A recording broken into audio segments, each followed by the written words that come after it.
இன்று மாற்றத்தின் நாள். மாற்றம் உண்டு. ஆச்சரியமான தேவனுடைய அற்புதமான பரிசுத்த நாமத்திற்கு மகிமை உண்டாவதாக. மாற்றம் உண்டு என்கிற இந்த அனுதின தியானத்தின் மூலமாக உங்களை சந்திக்கிறதுல எனக்கு மிகுந்த சந்தோஷம். கர்த்தர் உங்களோடு கூட இருந்து நடத்தி வருகிற நம்முடைய ஆச்சரியமான கிருபைகளுக்காகவும் நன்மைகளுக்காகவும் நான் ஆண்டவரை ஸ்தோத்திரிக்கிறேன். கிருபையும் சமாதானமும் உங்கள் வாழ்க்கையில் நிறைவாய் தங்கியிருக்கட்டும் என்று இயேசுவின் நாமத்தில் உங்களுக்காக நான் ஜெபிக்கிறேன். 57ஆம் சங்கீதத்தின் 2வது வசனத்தையும் 6வது வசனத்தையும் உங்களுக்கு நான் காண்பித்துக் கொடுக்கிறேன். Psalms chapter 57 verse number 2 and 6. எனக்காக யாவையும் செய்து முடிக்க போகிற தேவனாகிய உன்னதமான தேவனை நோக்கி கூப்பிடுவேன். என் கால்களுக்கு கண்ணியை வைத்திருக்கிறார்கள், என் ஆத்துமா தொய்ந்து போயிட்டு எனக்கு முன்பாக குழியை வெட்டி அதன் நடுவில் விழுந்தார்கள். I cry out to God most high, to God who fulfills his purpose for me. They set a net for my steps, my soul was bowed down. They dug a pit in my way, but they have fallen into it themselves. ஆண்டவராகிய தேவன் இந்த வசனத்துக்கு பிற்பாடு சேலா என்கிற வார்த்தையை பதிவு செய்து இதை சற்று கவனத்தோடு திரும்பி பாருங்கள் என்கிற உணர்வை இன்றைக்கு நமக்கு ஏற்படுத்தி கொடுத்திருக்கிறார். தாவீதினுடைய சூழ்நிலையை இந்த 57ஆம் அதிகாரத்திலே தான் நெருக்கப்பட்ட சூழ்நிலையை இங்கே பதிவிடுகிறார். எனக்கு இறங்கும் தேவனே, விக்கினங்கள் கடந்து போக மட்டும் உடைய செட்டைகளின் நிழலிலே நான் வந்து அடைவேன். என்னை விழுங்க பார்க்கிறார்கள். 3வது வசனத்தில் என்னை விழுங்க பார்க்கிறார்கள். என் ஆத்துமா சிங்கங்களின் நடுவில் இருக்கிறது. தீயை இறைக்கிற மனுபுத்திரருக்குள்ளே கிடக்கிறேன். அவர்கள் பற்கள் ஈட்டிகளும் அம்புகளும் அவர்கள் நாவு கற்கான பட்டயமாய் இருக்கிறது. என் கால்களுக்கு கண்ணியை வைத்திருக்கிறார்கள். என் ஆத்துமா தொய்ந்து போகிறது. இப்படியெல்லாம் தன்னுடைய வேதனையான சோக நிலைமையை பதிவிட்ட தாவீதுக்கு தேவன் ஒரு அற்புதமான ஒரு ஜெயத்தை கொடுக்கிறார். உயர்த்தி பிடிப்பதற்கும் தேவனை உயர்த்துவதற்கும் தேவனுக்கு நன்றி செலுத்துவதற்கும் இதே அதிகாரத்திலேயே வார்த்தையை கர்த்தர் பதிவிட்டு வைக்கிறார். 6ஆம் வசனம் சொல்கிறது, என் ஆத்துமா தொய்ந்து போயிட்டு எனக்கு முன்பாக குழியை வெட்டி இருக்கிறார்கள், ஆனால் வெட்டினவர்களே அதில் விழுந்தார்கள். முன்பதாகவே தேவன் என்ன செய்ய போகிறார் என்பதை தன்னுடைய விசுவாச வார்த்தையினால் பதிவிட்ட தாவீது 2வது வசனத்தில் சொல்லுகிறார், எனக்காக யாவையும் செய்து முடிக்க போகிற உன்னதமான தேவனை நோக்கி கூப்பிடுவேன். 138ஆம் சங்கீதம் 8வது வசனத்தில் சொல்லுகிறார் இல்லையா, கர்த்தர் எனக்காக யாவையும் செய்து முடிப்பார். 3வது வசனத்தில் இந்த அதிகாரத்தில் சொல்லுகிறார், கர்த்தர் எனக்கு பரலோகத்திலிருந்து ஒத்தாசை அனுப்புவார்.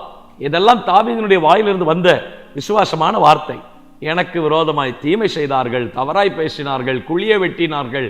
என் ஆத்துமா சிங்கங்களின் நடுவில் அவைகள் நெருக்கப்பட்ட சூழ்நிலையில விக்கினங்களோடு நான் வாழ்ந்து கொண்டிருந்த என் வாழ்க்கையில எல்லா நெருக்கங்களும் வந்தது.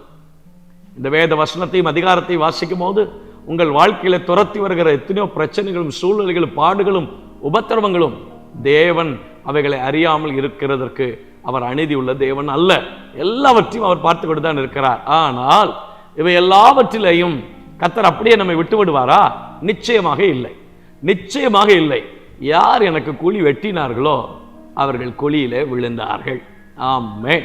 ஆண்டவருடைய பரிசுத்த நாமத்துக்கு மகிமை உண்டாவதாக. கர்த்தர் ஒரு காரியத்தை செய்கிறாரா? தேவனுக்கு நன்றி செலுத்துங்கள், ஆண்டவரை ஸ்தோத்திரம் பண்ணுங்கள். சாமுவேல் சொன்னார் இல்லையா, அதற்கு எபனேசர் என்று பெயரிட்டார். அதற்கு எபனேசர் என்று பெயரிட்டார்.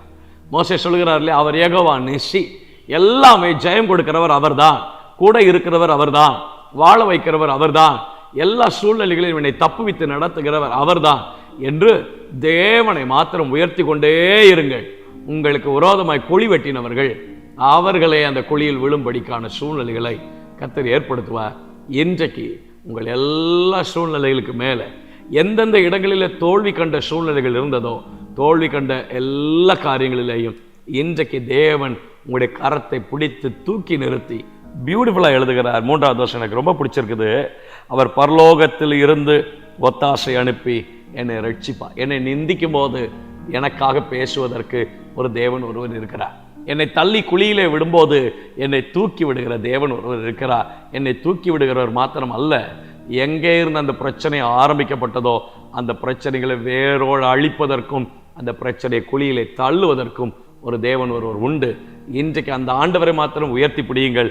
அந்த ஆண்டவரை மாத்திரம் ஸ்தோத்திரம் பண்ணுங்கள். எப்போதும் அந்த ஆண்டவருக்கு மாத்திரம் முழு கணமும் வரட்டும். 2 சாமுவேலில் ஒரு வசனத்தை நான் வாசித்தேன். அது என்னை சற்று பயம்புறுத்தினது. 18ஆம் வசனம், 18ஆம் அதிகாரம்.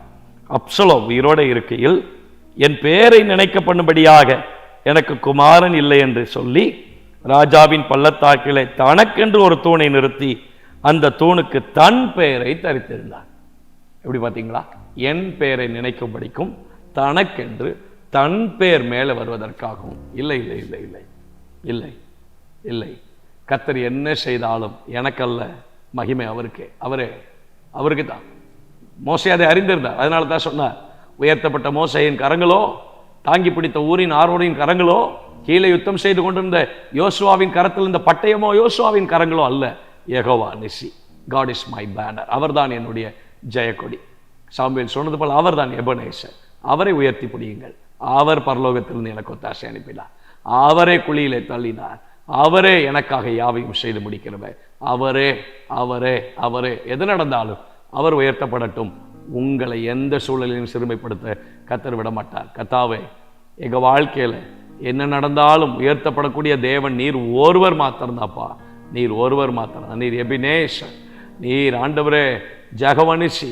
ஆண்டவரே, எங்களுக்கு பெயர் அல்ல, என்ன நடந்தாலும் உமக்குத்தான். எங்களை சுற்றி தீயை இறைக்கிறவர்களும் எங்களை கசப்பான சூழ்நிலைக்கு தள்ளுகிறவர்களும் சிங்கத்தின் நடுவில் எங்கள் ஆத்தும நெருக்கப்பட்டு கொண்டும் நிந்தித்து கொண்டும் எங்களை நிந்தித்து குழியிலே தள்ளுவதற்காக எல்லா பிளான்ஸும் பண்ணலாம். விக்கனங்கள் எங்களை அழுத்தி கொண்டிருக்கலாம். ஆனால் எங்களுக்காக யாவையும் செய்கிற ஒருவர் நீர் இருக்கிறே. நீர் எங்களுக்கு ஒத்தாசை தருவி. நீர் வெட்டினவர்களே குழியில தள்ளுவி. நீர் எங்களுக்கு ஜெயத்தை தந்து இன்றைக்கு நடத்துவதற்கு நீர் உண்மையுள்ளவர். அந்த வார்த்தையை மாத்திரம் பிடித்து நாங்கள் பயணிக்கிறோம்.